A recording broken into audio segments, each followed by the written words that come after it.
20대 중반 무렵 은숙은 단돈 500만 원으로 동대문 지하상가에 작은 옷가게를 열었다. 새벽 4시에 일어나 원단 시장을 뛰어다녔고 밤 12시가 넘어서야 가게 셔터를 내렸다. 손톱이 갈라지고 발 뒤꿈치가 갈라져도 은숙은 단 하루도 쉬지 않았다. 그로부터 30년. 55세가 된 은숙은 국내 최대 의류기업 서영 패션의 대표이사가 되어 있었다. 연매출 1조 원, 직원 수 3,000명.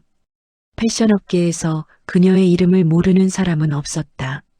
하지만 정작 은숙의 고등학교 동창들 중에는 그 사실을 아는 사람이 거의 없었다. 은숙이 일부러 그렇게 만들었기 때문이다. 그날 아침 은숙은 오랜만에 개인 휴대폰을 확인하다가 낯선 번호로 온 문자 메시지를 발견했다. 안녕하세요. 영신여고 78회 동창회 총무 박정희입니다. 오는 토요일 오후 5시 강남 그랜드 호텔에서 35주년 기념 동창회가 열립니다. 많은 참석 부탁드립니다. 은숙은 한참 동안 그 메시지를 바라보았다. 35년. 정말 35년이라는 세월이 흘렀구나. 은숙의 머릿속에 까맣게 잊고 있던 고등학교 시절의 기억들이 하나둘 떠올랐다. 교복 치마가 닳아서 광이 났던 것, 도시락을 싸갈 반찬이 없어서 점심시간마다 화장실에 숨었던 것, 수학여행비를 낼 수 없어서 혼자 학교에 남았던 것, 그리고 그때마다 자신을 비웃던 한 사람의 얼굴이 떠올랐다. 박미영. 은숙의 입에서 저도 모르게 그 이름이 흘러나왔다. 미영이. 미영이네 집은 당시 동네에서 제법 잘 사는 축에 속했다. 아버지가 작은 공장을 운영했고 어머니는 전업주부였다. 미영이는 항상 새 교복을 입고 다녔고 급식비 걱정 따위는 해본 적이 없었다. 그런 미영이가 유독 은숙을 싫어했다. 아니, 싫어한 게 아니라 무시했다는 표현이 정확할 것이다. 은숙은 수십 년 전 어느 날의 기억을 떠올렸다. 그날은 체육 시간이었다. 체육복을 잃어버린 은숙은 교복 치마 차림으로 운동장 구석에 서 있었다. 담임 선생님이 왜 체육복을 안 입었냐고 물었을 때 은숙은 차마 집에 체육복 살 돈이 없다는 말을 하지 못했다. 그때 미영이가 친구들 사이에서 킥킥거리며 말했다. 쟤네 집 진짜 가난한가 봐. 체육복도 없대.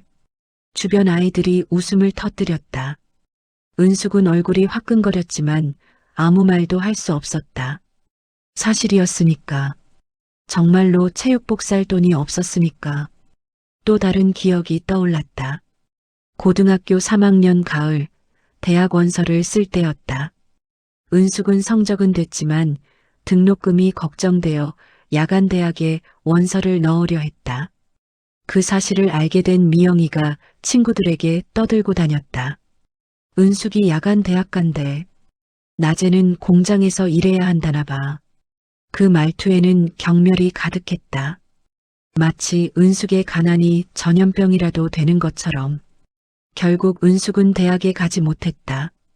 집안 형편이 더 나빠져서 고등학교 졸업과 동시에 취직을 해야 했다. 봉제 공장에서 미싱을 돌리며 하루 12시간씩 일했다. 손가락에 굳은 살이 박이고 허리가 휘어질 것 같았지만 은숙은 포기하지 않았다. 그리고 지금 30해가 지난 지금 은숙은 대한민국에서 손꼽히는 패션 기업의 CEO가 되어 있었다. 매년 경제지에서 선정하는 파워 여성 기업인 순위에 이름을 올렸고 대통령 직속 경제자문위원회 위원으로도 활동하고 있었다. 하지만 은숙은 자신의 성공을 과시하고 다니지 않았다. 특히 과거를 아는 사람들 앞에서는 더더욱. 그건 자존심 때문이 아니었다. 그냥 굳이 그럴 필요가 없다고 생각했기 때문이다. 내가 성공했다고 떠들고 다닌다고 해서 그때의 상처가 치유되는 건 아니니까. 은숙은 동창의 문자를 지울까 말까 고민했다. 갈 필요가 있을까? 솔직히 고등학교 시절은 은숙에게 그리 행복한 기억이 아니었다. 가난 때문에 움츠러들어야 했던 시절, 늘 뭔가 부족하고 모자랐던 시절. 그런데 이상하게도 손가락이 삭제 버튼으로 가지 않았다. 문득 미영이가 지금은 어떻게 살고 있을까 하는 생각이 들었다. 그애 지금도 그렇게 잘난 척하며 살고 있을까? 은숙은 피식 웃었다. 내가 왜 그런 게 궁금하지. 하지만 호기심은 쉽게 사라지지 않았다. 며칠 후 은숙은 비서실장을 불렀다. 실장님, 토요일 오후 일정 비워주세요. 네, 대표님.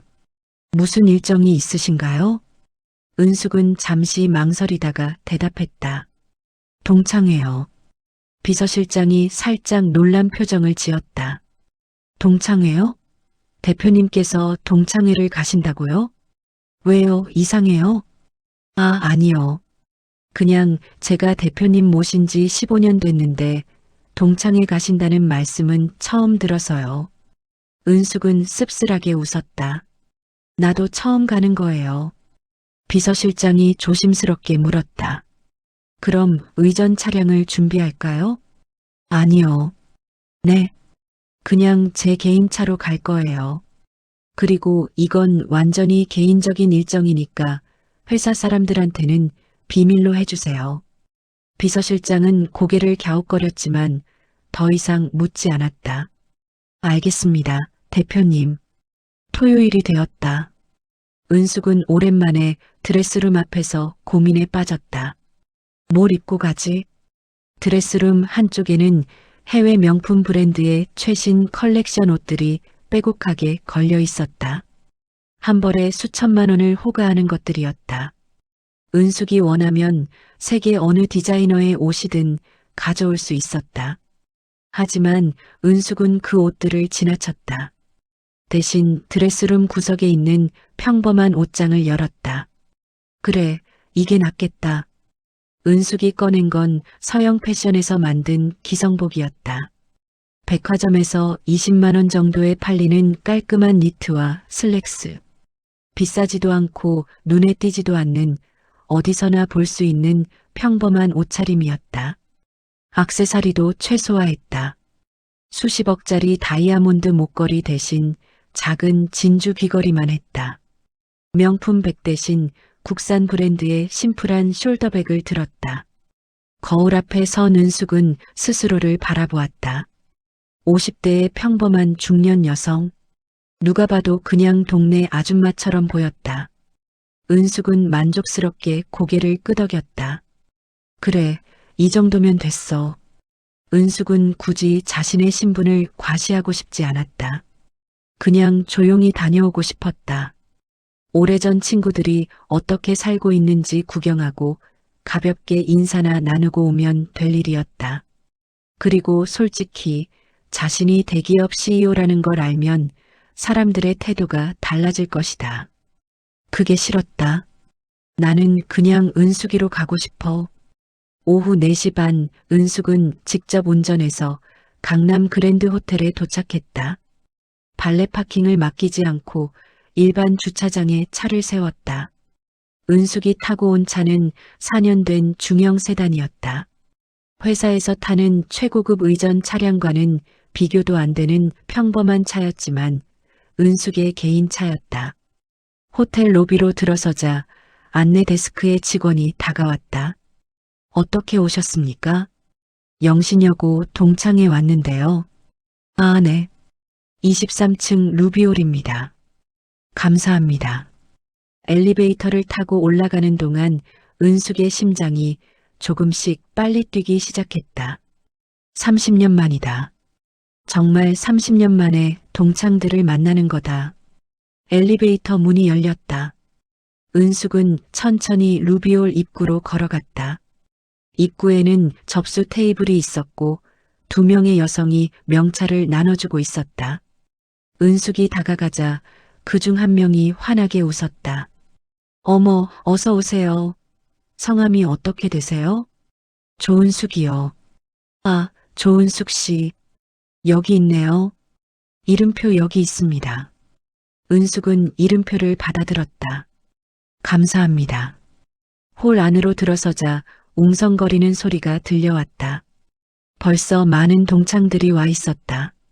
35년이라는 세월은 모두의 얼굴에 주름을 새기고 머리카락을 희끗희끗하게 만들어 놓았다.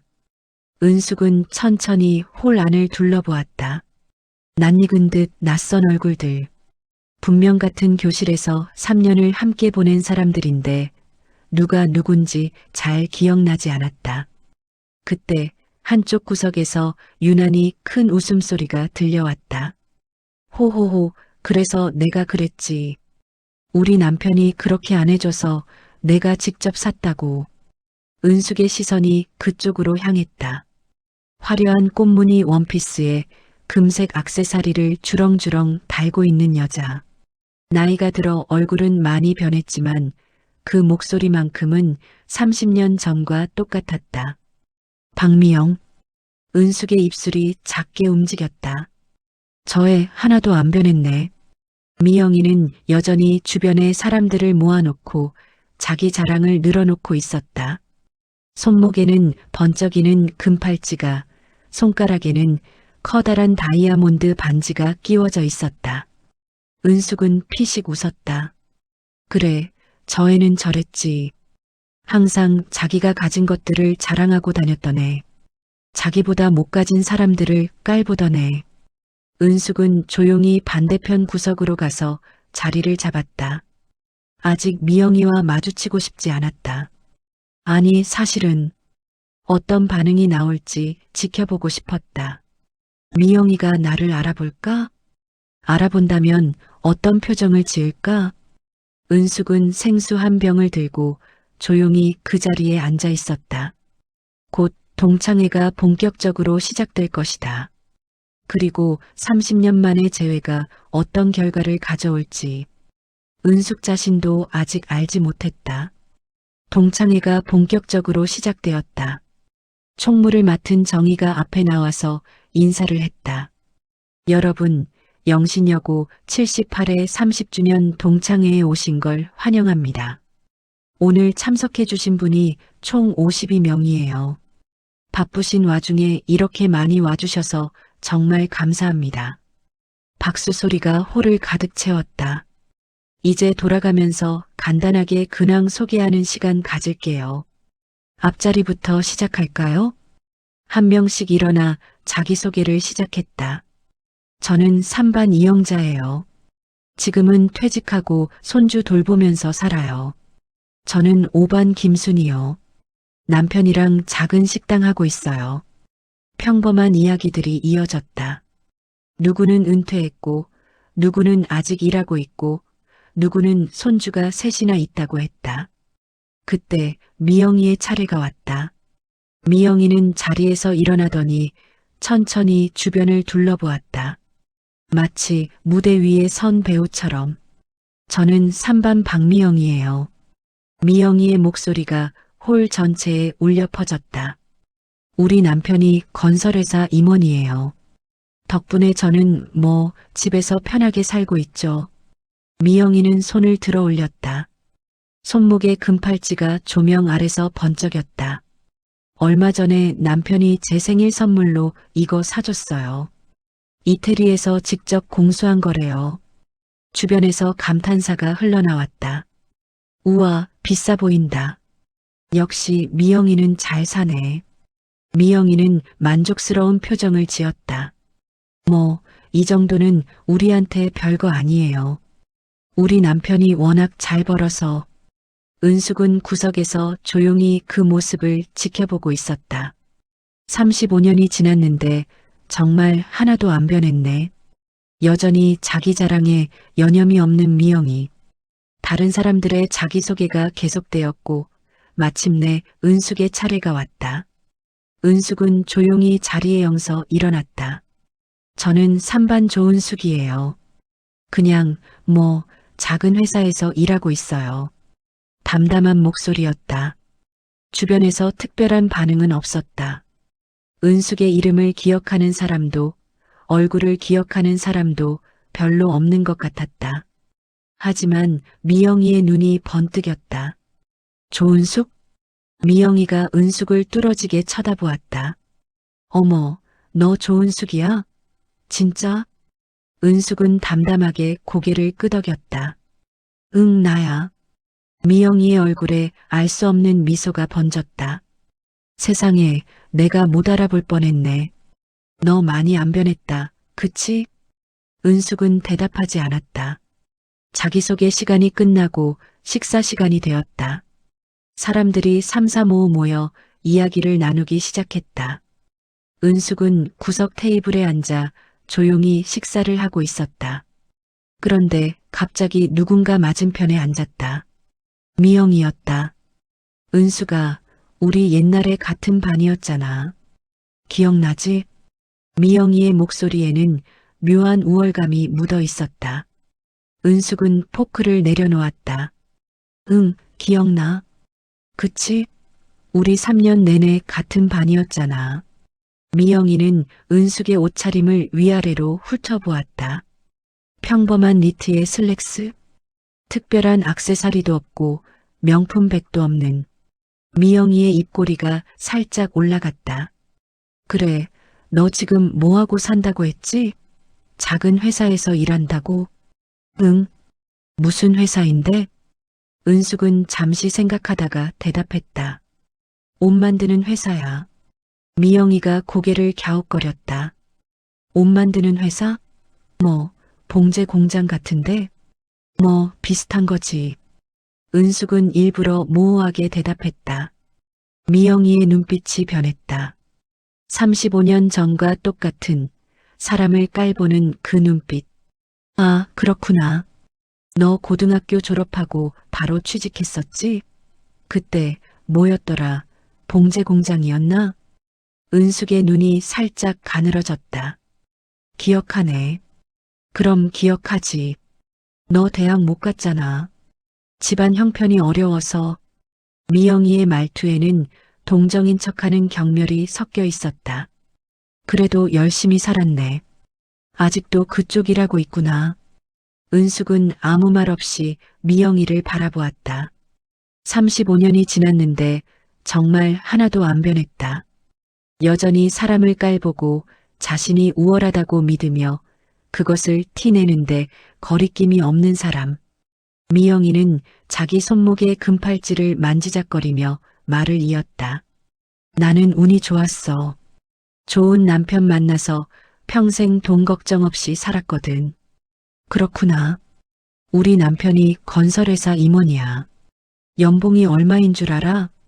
은숙은 대답하지 않았다. 미영이는 그 침묵을 은숙이 기죽었다고 해석한 모양이었다. 그래도 너 고생 많이 했겠다. 봉제 공장에서 35년이면 진짜 힘들었을 텐데. 은숙은 피식 웃었다. 뭐, 나름 재미있었어. 재미있었다고? 미영이가 어이없다는 표정을 지었다. 너 옛날에도 그랬지. 힘들어도 힘든 티를 안 내고. 근데 은수가 솔직히 말해봐. 지금 얼마나 버는데? 은숙은 잠시 생각했다. 뭐, 그럭저럭 먹고 살 만큼? 미영이가 킥킥 웃었다. 그럭저럭이라. 역시 은숙이답다. 미영이는 주변을 둘러보더니 목소리를 낮췄다. 있지. 솔직히 말하면 나 이 동창회에서 제일 잘 사는 것 같아. 다들 보니까 뭐 평범하게 사는 것 같던데. 은숙은 미영이의 얼굴을 바라보았다. 자신이 제일 잘 산다고 확신에 차 있는 얼굴. 미영이가 은숙의 귀에 대고 속삭였다. 너도 알지? 옛날에 우리 반에서 누가 제일 잘 살았는지. 그게 지금도 마찬가지야. 은숙은 고개를 끄덕이지도 부정하지도 않았다. 그때 다른 동창 한 명이 다가왔다. 미영아, 은수가 뭐 얘기해? 미영이가 활짝 웃었다. 아, 그냥 옛날 얘기하고 있었어. 은숙이가 아직도 봉제 쪽에서 일한대. 동창이 은숙을 바라보았다. 아, 그래. 힘들지 않아? 은숙이 대답하기 전에 미영이가 끼어들었다. 봉제 일이 원래 힘들지. 내가 볼 때 은숙이 진짜 대단해. 그 일을 35년이나 하다니. 말은 칭찬처럼 들렸지만 그 안에 담긴 비아냥은 분명했다. 은숙은 조용히 물잔을 들어 물을 마셨다. 아직이야. 아직은 참을 때야. 미영이의 허세는 계속되었다. 있지. 우리 집 이번에 강남에 아파트 하나 더 샀어. 남편이 투자 목적으로. 우와, 대단하다. 뭐, 요즘 부동산이 좀 그렇긴 한데, 그래도 강남은 안전하잖아. 우리 남편이 그러는데, 돈 있는 사람들은 다 강남으로 모인대. 미영이는 자랑을 멈추지 않았다. 아, 그리고 우리 아들 미국 유학 갔어. 명문대야, 명문대. 미국 어디? 뉴욕 쪽이야. 학비가 1년에 8천만 원인데, 뭐, 우리한테는 별거 아니지. 주변에서 감탄사가 흘러나왔다. 미영이는 의기양양하게 말을 이었다. 역시 자식 교육에는 돈을 아끼면 안 돼. 우리 남편이 항상 그러거든. 돈 있을 때 자식한테 투자하라고. 은숙은 조용히 그 자리에 앉아 있었다. 미영이가 갑자기 은숙을 돌아보았다. 은숙아, 너는 자식 있어? 응, 딸 하나. 딸, 뭐 하는데? 은숙은 담담하게 대답했다. 회사 다녀. 아, 그래. 무슨 회사? 그냥 작은 회사야. 미영이가 안쓰럽다는 표정을 지었다. 그래도 취직했으면 다행이다. 요즘 청년 취업이 얼마나 힘든데. 미영이는 다시 자기 아들 자랑을 시작했다. 우리 아들은 유학 끝나면 미국에서 취직할 거야. 거기서 영주권 받고 정착할 계획이거든. 은숙은 미소만 지었다. 미영이의 입은 멈추지 않았다. 있지, 은숙아. 너 혹시 해외여행 가본 적 있어? 은숙은 잠시 생각했다. 몇 번 있어. 어디? 동남아? 일본? 뭐 여러 군데. 미영이가 우쭐거리며 말했다. 나는 유럽을 3번이나 갔어. 프랑스, 이태리, 스위스. 우리 남편이 출장 갈 때 따라갔거든. 좋았겠다. 당연하지. 파리에서 명품 쇼핑하는 맛이 있어. 한국에서 사는 거랑은 차원이 달라. 은숙은 그냥 고개만 끄덕였다. 미영이는 은숙의 조용한 반응이 기죽은 거라고 생각하는 것 같았다. 미영이가 다시 은숙의 옷차림을 훑어보았다. 근데 은숙아, 너 오늘 옷이 좀 수수하다. 뭐, 편한 게 최고긴 하지만. 은숙은 자신의 니트를 내려다보았다. 응, 그냥 편한 거 입고 왔어. 미영이가 킥킥 웃었다. 역시 너답다. 옛날에도 너 항상 그랬잖아.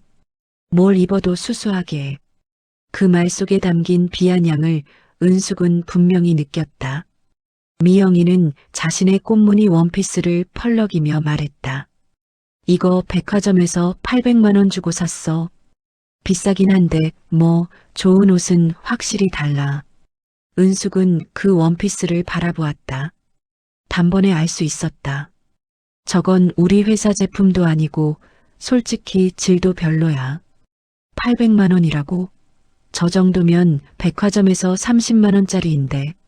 하지만 은숙은 아무 말도 하지 않았다. 미영이가 신이 나서 말을 이었다. 요즘은 명품 아니면 안 입어. 우리 남편이 그러는데 옷이 사람을 만든대. 은숙은 조용히 미소 지었다. 맞아, 옷이 사람을 만들지. 다만 그 의미는 미영이가 생각하는 것과는 전혀 달랐다. 은숙은 평범한 옷을 입고도 당당했다. 미영이는 비싼 옷을 입고도 초라해 보였다. 그 차이를 미영이는 아직 모르고 있었다. 동창회장 안이 점점 시끌벅적해졌다. 여기저기서 웃음소리가 터져나오고 옛날 이야기꽃이 피어났다. 미영이는 어느새 다른 동창들 사이로 가서 또 자기 자랑을 늘어놓고 있었다. 은숙은 그 모습을 조용히 지켜보았다. 미영아, 35년이 지났는데 왜 하나도 안 변했니? 여전히 허세 가득하고 여전히 남을 깔보고. 은숙은 물잔을 들어 천천히 물을 마셨다. 곧 내가 그토록 자랑하는 것들이 얼마나 초라한 것인지 알게 될 거야. 하지만 아직은 아니야. 조금만 더 지켜볼게. 그때 은숙의 휴대폰이 진동했다. 화면을 보니 비서실장의 문자였다. 대표님, 급한 건 없으시죠? 월요일 이사회 자료 최종본 보내드렸습니다. 은숙은 빠르게 답장을 보냈다. 확인했어요. 잘 쉬세요. 휴대폰을 내려놓는 순간 미영이의 목소리가 다시 들려왔다. 호호호, 그래서 내가 그랬지. 우리 남편이 이번에 승진하면 전무가 되는 거야. 전무. 은숙은 피식 웃었다. 전무. 내 밑에 전무가 몇 명인지 알면 어떤 표정을 지을까. 하지만 그 생각은 금방 지워버렸다. 그런 식으로 비교하는 건 미영이랑 똑같아지는 거야. 은숙은 마음을 다잡았다. 나는 그냥 내 방식대로 하면 돼. 동창회의 밤은 아직 끝나지 않았다. 그리고 진짜 이야기는 이제부터 시작이었다. 식사가 끝나고 자유환담 시간이 되었다. 동창들은 여기저기 모여 앉아 이야기꽃을 피웠다. 누구는 손주 사진을 보여주고 누구는 건강 이야기를 했다. 35년이라는 세월 동안 쌓인 이야기들이 끊이지 않았다. 미영이는 여전히 가장 시끄러웠다. 있지, 우리 남편 회사에서 이번에 큰 프로젝트 맡았어. 강남에 주상복합 짓는 건데 규모가 어마어마해. 우와, 대단하다. 미영아, 너희 남편 정말 잘 나가는구나. 미영이는 어깨를 으쓱거렸다. 뭐, 그 정도는 우리한테 일상이야. 우리 남편이 업계에서 꽤 인정받거든.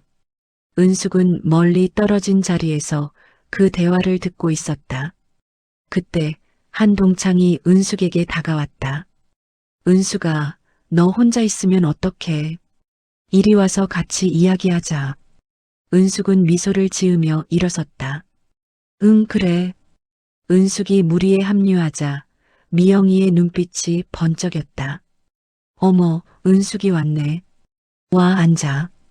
미영이의 목소리는 친절했지만 그 안에 담긴 의도는 분명했다. 은숙을 끌어들여서 비교 대상으로 삼으려는 것. 미영이가 주변 동창들에게 말했다. 얘들아, 은숙이 아직도 봉제 쪽에서 일한대. 대단하지 않아? 35년을 한 분야에서. 어머, 그래. 힘들겠다.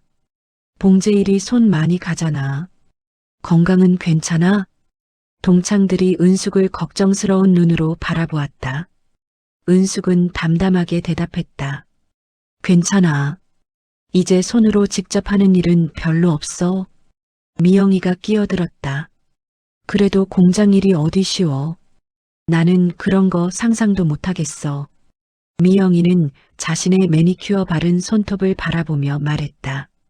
나는 평생 이런 고된 일 안 해봤거든. 운이 좋은 거지, 뭐.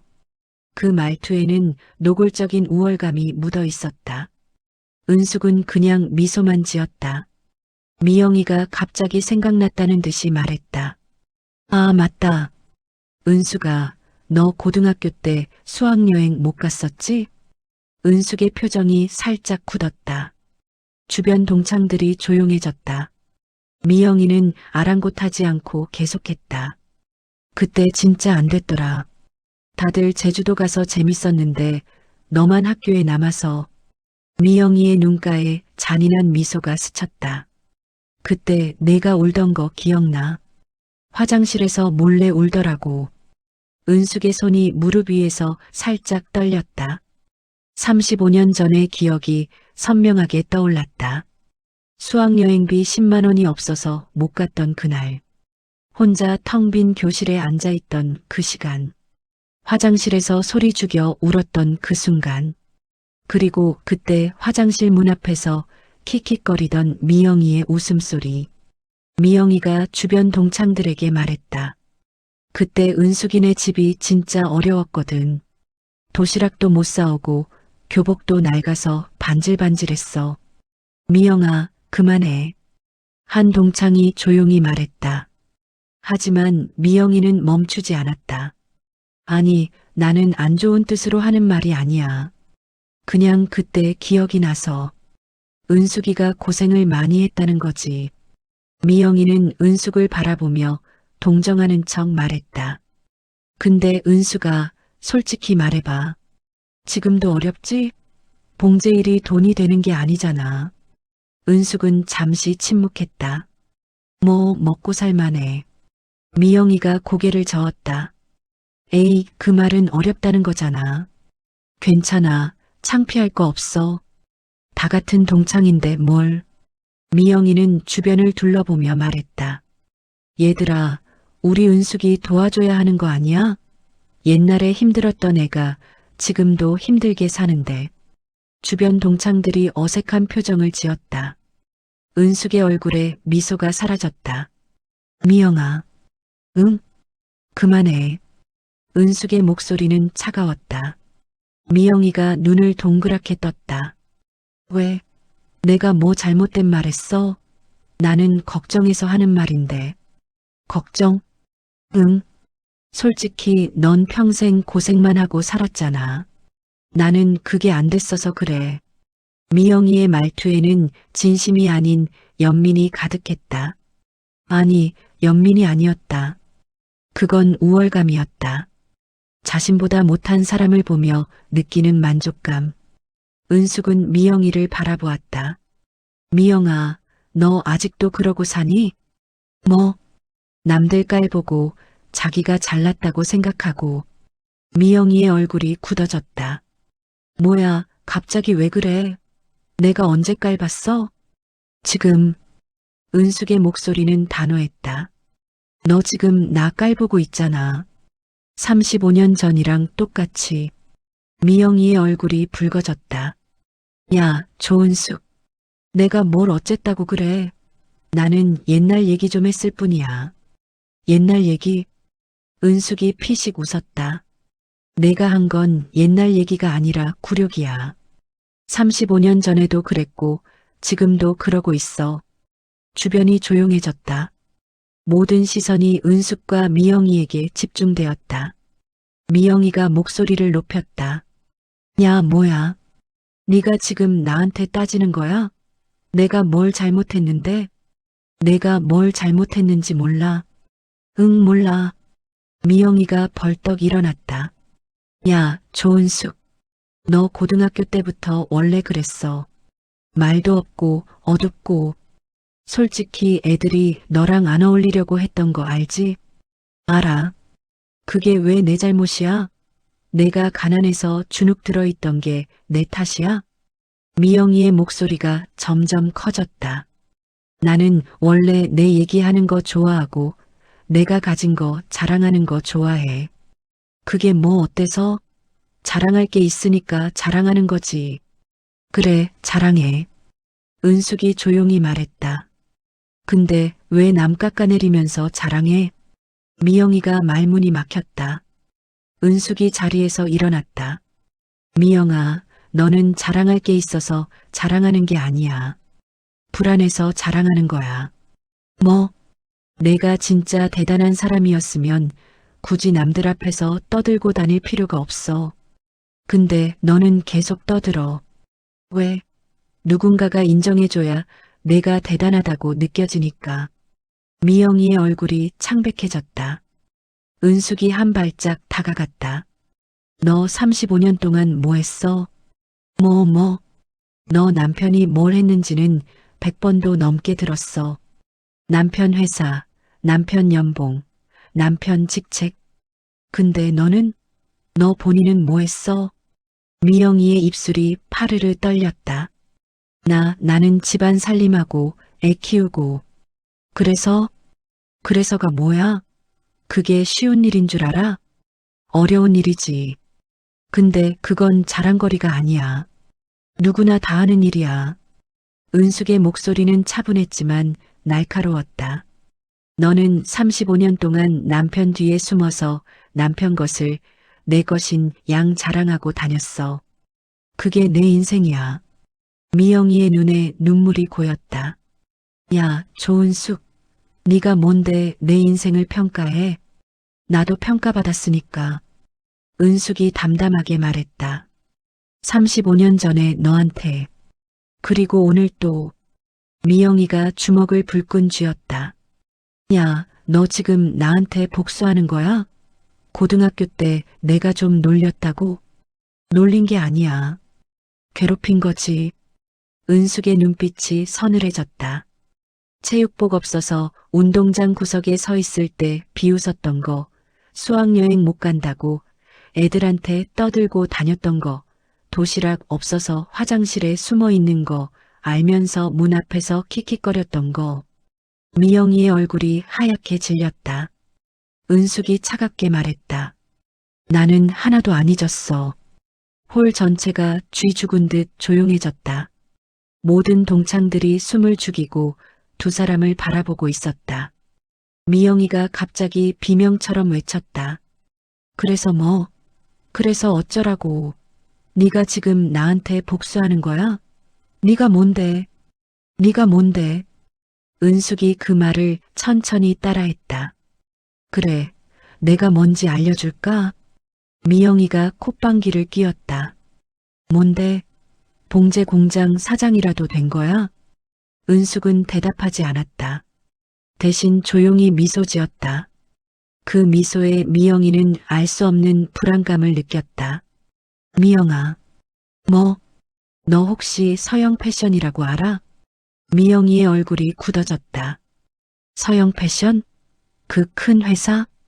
응, 국내 최대 의류기업. 그게 갑자기 왜? 은숙은 대답 대신 천천히 자신의 숄더백에서 무언가를 꺼냈다. 명함이었다. 은숙은 그 명함을 미영이 앞에 내밀었다. 이게 뭔데? 미영이가 명함을 받아들었다.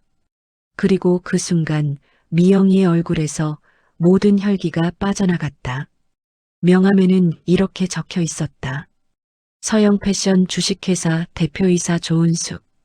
미영이의 손이 덜덜 떨리기 시작했다. 뭐야 이게? 은숙은 차분하게 말했다. 내가 뭔지 물었잖아.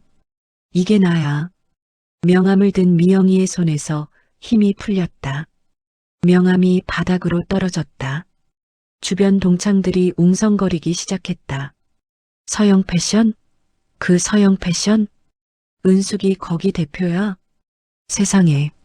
미영이의 얼굴이 새하얗게 질려 있었다. 그리고 그 눈에는 35년 전에는 볼 수 없었던 감정이 담겨 있었다. 공포, 홀 안이 술렁거렸다. 서영 패션이라면 대한민국에서 모르는 사람이 없는 기업이었다. 연매출 1조 원, 직원 3,000명. 해외 지사만 15개가 넘는 글로벌 패션 기업. 그리고 그 회사의 대표이사가 바로 눈앞에 서 있는 조은숙이라고. 미영이의 입술이 파르르 떨렸다. 거짓말이지? 은숙은 대답하지 않았다. 대신 조용히 휴대폰을 꺼내 검색창에 무언가를 입력한 후 미영이에게 보여주었다. 화면에는 경제 전문지의 기사가 떠 있었다. 서영 패션 조은숙 대표, 올해의 여성 CEO 선정. 기사에는 은숙의 사진과 함께 그녀의 이력이 자세히 적혀 있었다. 동대문 작은 옷가게에서 시작해 국내 최대 의류기업을 일군 신화의 주인공. 미영이의 얼굴이 종이처럼 하얗게 변했다. 말도 안 돼. 미영이의 목소리가 떨렸다. 너 그때 봉제 공장에서 일한다고 했잖아. 맞아. 봉제 공장에서 시작했어. 은숙이 담담하게 말했다. 20살에 봉제 공장 미싱사로 시작했어. 손가락에 굳은 살 박히도록 일했지. 그러다 25살에 동대문에 작은 가게 열었고 40에 법인 만들었어. 그리고 지금은. 은숙은 잠시 말을 멈췄다가 이어갔다. 국내 최대 의류기업 대표야. 주변 동창들이 웅성거렸다. 세상에 은숙이가 그렇게 성공했어? 나는 진짜 몰랐어. 대박이다. 미영이의 무릎에서 힘이 풀렸다. 미영이는 비틀거리며 뒤로 물러섰다. 그래서 뭐? 미영이가 억지로 목소리를 높였다. 네가 돈 많이 번다고 그게 대단한 거야? 나도 우리 남편이. 미영이는 마지막 자존심을 붙잡으려는 듯 외쳤다. 우리 남편 건설회사 임원이야. 연봉이. 미영아. 은숙이 차분하게 말을 끊었다. 내 남편 알아. 한성건설 상무지. 미영이의 얼굴이 굳어졌다. 어떻게 알아? 우리 회사가 한성건설이랑 작년에 프로젝트 한 적 있어. 은숙은 담담하게 말했다. 물류센터 건설 프로젝트. 계약금만 300억이었지. 미영이의 눈이 휘둥그레졌다. 은숙이 이어갔다. 그때 상무급 인사들 다 만났어. 내 남편도 봤고. 미영이의 얼굴이 창백해졌다. 은숙은 조용히 말했다.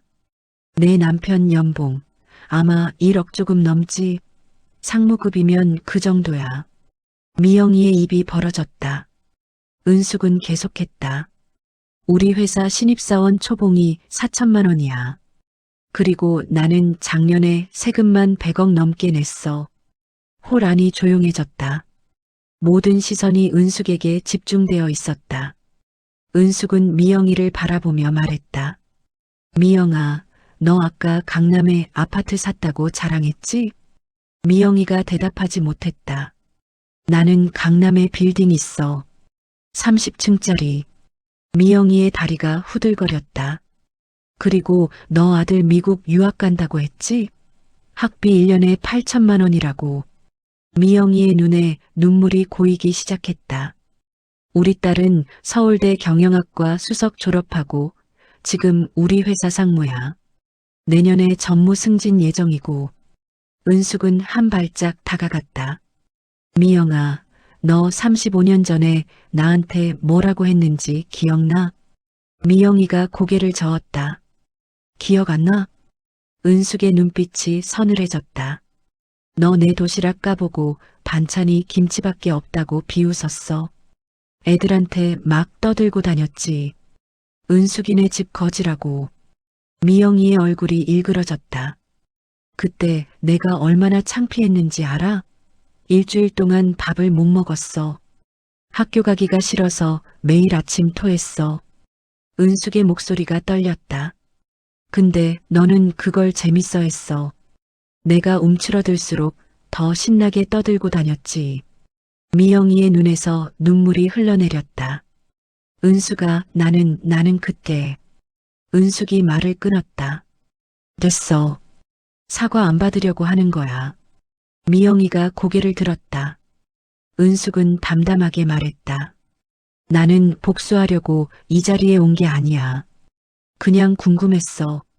너 같은 애가 35년 후에 어떻게 살고 있을까? 미영이가 아무 말도 못하고 서 있었다. 은숙은 천천히 말을 이었다. 근데 와서 보니까 하나도 안 변했다. 여전히 허세 부리고, 여전히 남 깔보고, 여전히 자기가 제일 잘난 줄 알고. 미영이의 어깨가 떨렸다. 미영아, 나는 내가 불쌍해. 뭐? 미영이가 울먹이며 물었다. 너 35년 동안 뭐 했어? 남편 뒤에 숨어서 남편 자랑만 하고 살았잖아. 내 이름으로 이룬 게 뭐가 있어? 미영이의 눈물이 더 세게 흘러내렸다. 은숙은 차분하게 말했다. 나는 달랐어.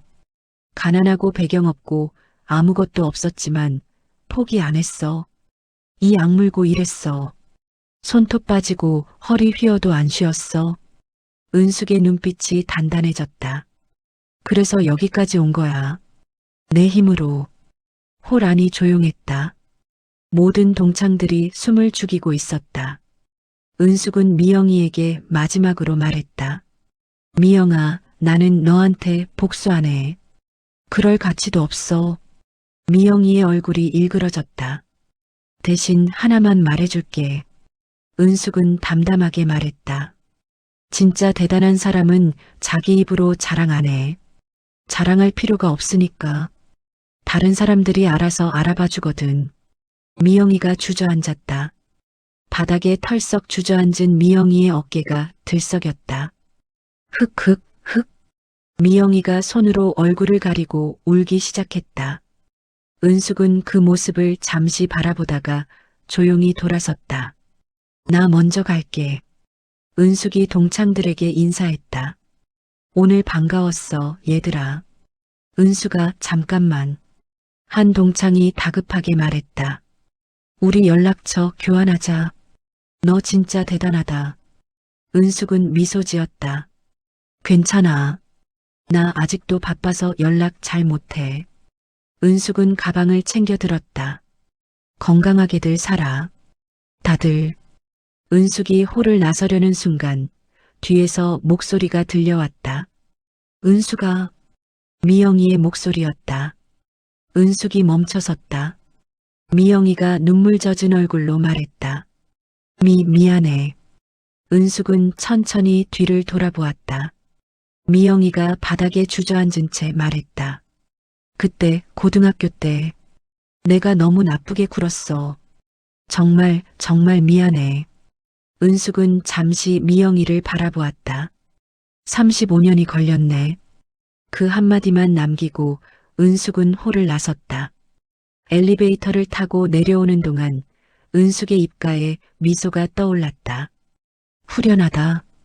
30년 동안 가슴에 담아두었던 응어리가 조금은 풀리는 것 같았다. 엘리베이터 문이 열리고 은숙은 로비로 걸어 나왔다. 주차장으로 향하는 길. 가을바람이 은숙의 볼을 스쳤다. 은숙은 하늘을 올려다보았다. 엄마, 나 잘 살고 있지? 어린 시절 새벽부터 밤까지 일하시던 어머니의 모습이 떠올랐다. 쌀이 없어서 죽만 끓여 먹던 날들. 겨울에 연탄 살 돈이 없어서 옷을 껴입고 잠들던 밤들. 그래도 어머니는 항상 말씀하셨다. 은수가 가난한 건 죄가 아니야. 포기하는 게 죄야. 은숙은 그 말을 가슴에 새기고 살았다. 그리고 여기까지 왔다. 은숙은 차에 올라타며 중얼거렸다. 미영아, 고마워. 내 덕분에 더 열심히 살았으니까. 내가 나를 무시할 때마다 나는 이 악물고 버텼으니까. 차 시동을 걸며 은숙은 피식 웃었다. 결국 내가 나를 여기까지 오게 해준 거야. 은숙은 천천히 차를 출발시켰다. 백미러로 그랜드 호텔이 점점 멀어지는 게 보였다. 30년 전의 상처, 이제는 훈장으로 바뀌었다. 월요일 아침, 은숙은 평소처럼 출근했다. 서영 패션 본사 20층 대표이사실. 은숙이 자리에 앉자 비서실장이 커피를 가져왔다.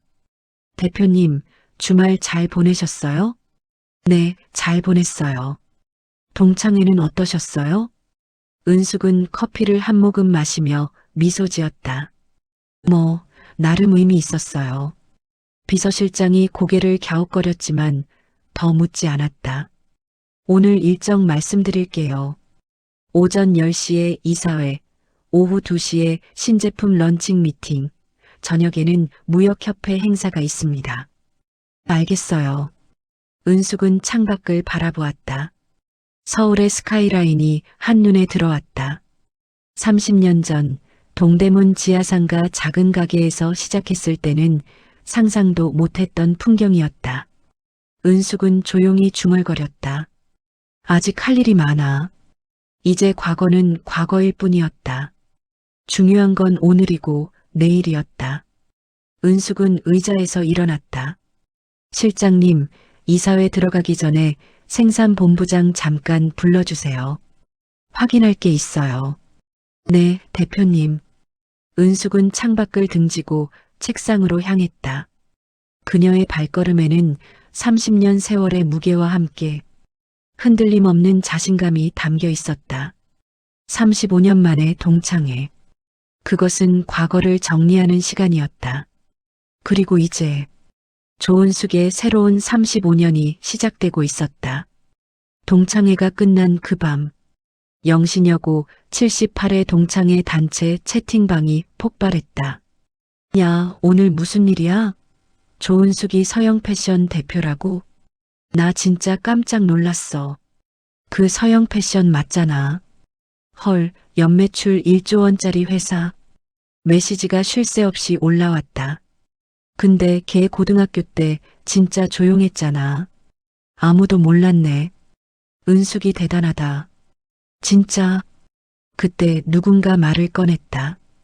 근데 오늘 박미영이 진짜 심했어.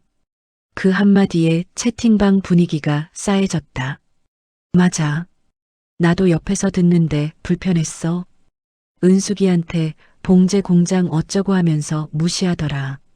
고등학교 때 수학여행 못 간 것까지 들춰내고 동창들의 분노가 터져나오기 시작했다. 솔직히 미영이 옛날부터 그랬어. 자기만 잘난 줄 알고. 맞아. 나도 고등학교 때 미영이한테 당한 적 있어. 나도. 집이 가난하다고 무시당했어.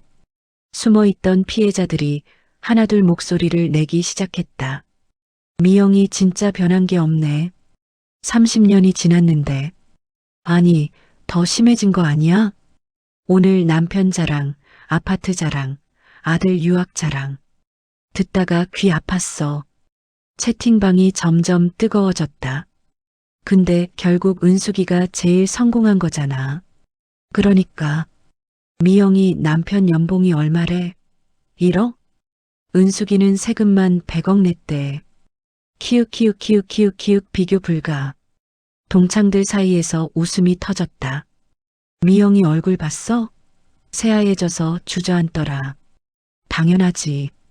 평생 자기가 제일 잘 사는 줄 알았는데 그게 다 허세였던 거지. 그때 갑자기 미영이가 채팅방에 글을 올렸다. 얘들아, 오늘 내가 좀 실수했어. 미안해. 채팅방이 잠시 조용해졌다. 하지만 곧 누군가 답했다. 실수? 그게 실수야? 은숙이한테 35년 전 일까지 들춰내면서 그건 실수가 아니라 일부러 망신 주려고 한 거지. 미영이가 다시 글을 올렸다. 아니야, 나는 그냥 옛날 얘기한 건데. 옛날 얘기? 수학여행 못 갔다고 화장실에서 울었다는 거? 그걸 왜 다른 사람들 앞에서 말해? 동창들의 비난이 쏟아졌다. 미영아, 솔직히 말할게. 오늘 내 모습 진짜 보기 안 좋았어. 맞아.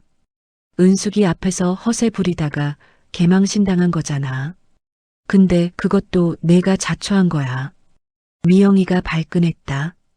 야, 내가 뭘 잘못했는데 이렇게 몰아가는 거야? 뭘 잘못했냐고?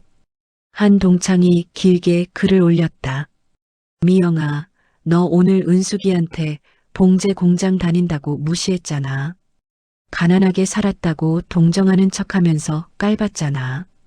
그게 잘못이야. 나는 걱정해서 그런 거였어. 걱정? 그게 걱정이야? 너 목소리 톤이랑 표정 봤는데 그건 걱정이 아니라 비웃음이었어. 채팅방이 점점 격해졌다. 솔직히 미영아, 너 옛날부터 그랬어.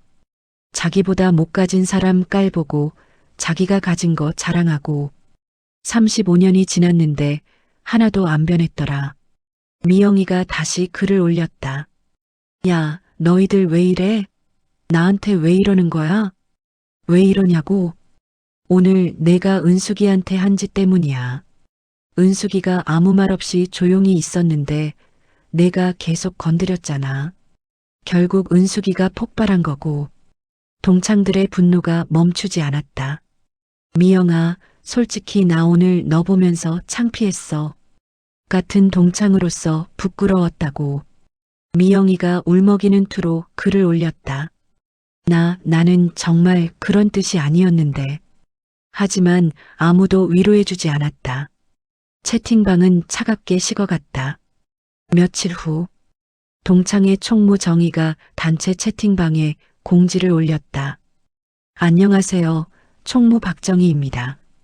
지난 동창회 건으로 많은 분들이 의견을 주셨습니다. 논의 끝에 알려드릴 사항이 있습니다. 동창들이 긴장하며 다음 글을 기다렸다. 정희가 이어서 글을 올렸다. 앞으로 동창회 운영 방침을 일부 조정하기로 했습니다. 동창회는 서로 반갑게 만나고 안부를 나누는 자리입니다. 누군가를 무시하거나 비하하는 행동은 동창회의 취지에 맞지 않습니다. 채팅방이 술렁거렸다. 정희가 마지막 글을 올렸다. 이에 따라 일부 회원의 동창회 참여에 대해 임원진 회의를 거쳐 결정하게 되었습니다. 해당 회원에게는 개별 연락드리겠습니다. 모두가 알았다. 그 일부 회원이 누구인지. 그날 밤 미영이의 휴대폰에 정희에게서 개인 메시지가 왔다. 미영아, 나야 정희. 할 말이 있어. 미영이가 떨리는 손으로 답장을 보냈다. 뭔데? 정희의 답장이 왔다. 임원진 회의 결과를 알려줄게. 미영아, 미안한데 앞으로 동창회에 참석하지 않았으면 해. 미영이의 눈앞이 캄캄해졌다. 뭐? 왜? 내가 뭘 잘못했는데? 정희가 담담하게 답했다. 지난번 일 때문이야. 동창들 사이에서 의견이 많았어. 대부분 미영이 내가 은숙이한테 한 행동이 너무 심했다고 생각해. 나는 사과했잖아. 채팅방에서 한 건 사과가 아니었어. 변명이었지. 미영이가 억울하다는 듯이 글을 보냈다. 은숙이가 나한테 더 심하게 했잖아. 내 인생 평가하고 내 남편 깔보고. 정희의 답장이 잠시 늦게 왔다. 미영아, 솔직히 말할게. 은숙이는 내가 먼저 건드렸으니까 반격한 거야. 너만 아니었으면 그런 일 없었어. 미영이의 손이 떨렸다. 정희가 마지막으로 글을 보냈다. 미안해. 하지만 이건 나 혼자 결정한 게 아니야. 임원 전원이 동의했어. 앞으로 동창회 연락은 안 갈 거야. 미영이는 한참 동안 휴대폰 화면을 바라보았다. 그리고 결국 동창회 단체 채팅방에서 조용히 나갔다. 아무도 그녀를 붙잡지 않았다. 한 달 후 영신여고 78회 동창회 임시 모임이 열렸다. 이번에는 특별한 목적이 있었다. 오늘 모임 목적 알려드릴게요. 정희가 동창들 앞에서 말했다. 지난번 동창회에서 알게 된 사실인데 우리 은숙이가 대단한 사람이 됐잖아요. 그래서 은숙이한테 감사패라도 전달하고 싶어서 이 자리를 만들었어요. 동창들이 박수를 쳤다. 은숙은 손을 저었다. 아니야, 그런 거 안 해도 돼. 해야지. 너 우리 동창 중에 제일 성공한 거잖아. 맞아. 우리 자랑이야. 동창들이 은숙을 애워싸며 말했다. 은숙아, 솔직히 우리 미안해. 뭐가? 고등학교 때 내가 힘들었는데 우리가 도와주지 못해서. 은숙은 고개를 저었다. 아니야. 그때 다들 어렸잖아. 신경 쓰지 마. 한 동창이 조심스럽게 물었다. 은수가 미영이 얘기 들었어? 뭔데? 걔 동창회에서 퇴출됐어. 은숙의 눈이 살짝 커졌다. 퇴출? 응. 임원진 회의에서 결정했어. 앞으로 동창회 참석 금지야. 은숙은 잠시 아무 말도 하지 않았다. 한 동창이 속 시원하다는 듯이 말했다. 제 옛날부터 문제였어. 이번 기회에 잘 된 거야. 맞아. 우리 모임 분위기 망치는 사람 없어야지. 동창들이 고개를 끄덕였다. 은숙은 조용히 물었다. 미영이는 뭐래? 아무 말도 없어. 채팅방에서 나가고 연락 안 돼. 제 남편한테도 말 못하는 것 같아. 창피해서. 동창들 사이에서 웃음이 터졌다. 자기 입으로 자기 무덤 판 거지. 그러게. 허세 부리다가 개망신. 은숙은 창밖을 바라보았다. 미영아, 결국 이렇게 됐네. 은숙은 미영이가 불쌍하다고 느끼지 않았다. 동정할 마음도 없었다. 스스로 뿌린 씨앗을 스스로 거둔 것일 뿐이었다. 정희가 은숙에게 다가왔다. 은숙아, 우리 앞으로 자주 만나자. 응, 시간 되면. 아, 그리고 동창들이 다들 너한테 사인 받고 싶대. 사인? 응, 너 경제지에 나온 기사 다들 봤거든. 유명인이니까 사인도 받아야지. 동창들이 웃으며 다가왔다. 은수가 나 이거 사인해줘. 나도. 은숙은 피식 웃었다. 야, 진짜 이러는 거야? 당연하지. 우리가 서영 패션 대표 동창인데 어떻게 사인을 안 받아? 은숙은 동창들에게 둘러싸여 사인을 해주었다. 35년 전에는 아무도 거들떠보지 않던 은숙이, 이제는 모두가 사인을 받고 싶어 하는 은숙이, 세상은 정말 알 수 없는 거였다. 모임이 끝나고 집으로 돌아가는 길, 은숙은 차 안에서 잠시 생각에 잠겼다. 미영아, 너는 결국 내 입으로 내 자리를 잃었어. 허세와 자만이 너를 여기까지 몰고 온 거야. 은숙은 창밖을 바라보았다. 나는 널 용서하지 않아. 하지만 복수도 하지 않을 거야. 내가 스스로 무너졌으니까. 그걸로 충분해. 은숙은 천천히 차를 출발시켰다. 백미러로 모임 장소가 점점 멀어졌다. 35년 전에 가난하고 움츠러들던 소녀는 이제 당당한 기업인이 되어 있었다. 그리고 그녀를 무시하고 괴롭히던 사람은 스스로의 허세에 발목 잡혀 모든 것을 잃었다. 세상은 공평하지 않다. 하지만 가끔은 정의가 이기는 순간도 있다. 은숙은 미소 지으며 중얼거렸다. 이제 진짜 끝이야. 서울의 밤거리가 은숙의 차 창문 너머로 흘러갔다.